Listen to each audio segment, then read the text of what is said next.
I thought the first summit was a great success, and I think this one hopefully will be equal or greater than the first. The second summit between DPRK leader Kim Jong-un and U.S. President Donald Trump kicked off with high hopes. Well, what's next for the future of the Korean Peninsula? Hi, everyone. I'm Sean Caleb, sitting in for Anand Naidu, and this is The Heat.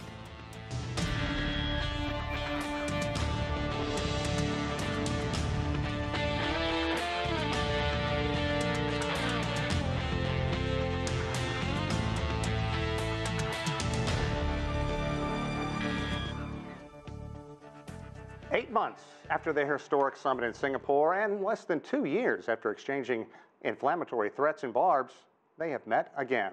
Kim Jong-un and Donald Trump shook hands and had dinner together in Vietnam. They will continue this Thursday negotiations aimed at denuclearization of the Korean Peninsula. Both leaders expressed aspirations for a successful summit, as Tony Cheng reports from Hanoi. Donald Trump's motorcade pulls out of the JW Marriott in Hanoi. The US president heading to the first event of the DPRK US summit.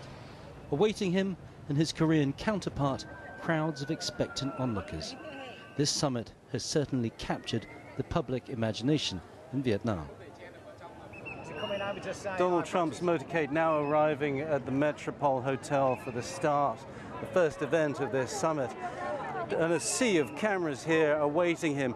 Regardless of what achievements he brings to this summit and denuclearization on the Korean Peninsula, there's no denying that he comes with a considerable amount of celebrity power.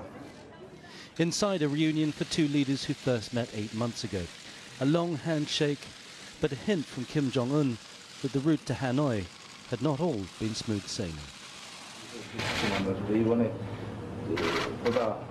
This period was a time when a lot of effort and endurance, as well as a lot of patience, were needed more than usual. Nonetheless, he was keen to assure his counterpart that there is a path forward.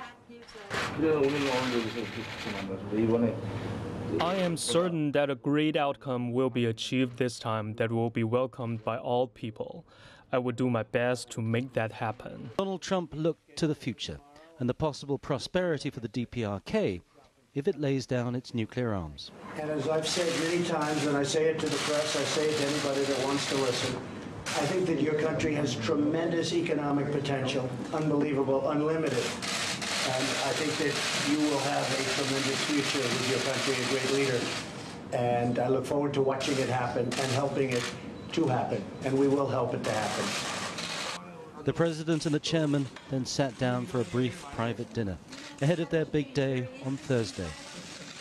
Outside, the cameras waiting for some indication of what may come from this summit. Neither the DPRK nor the US giving any clues about where negotiations go, but at least a cordial introduction to get things underway. Tony Cheng, CGTN, Hanoi.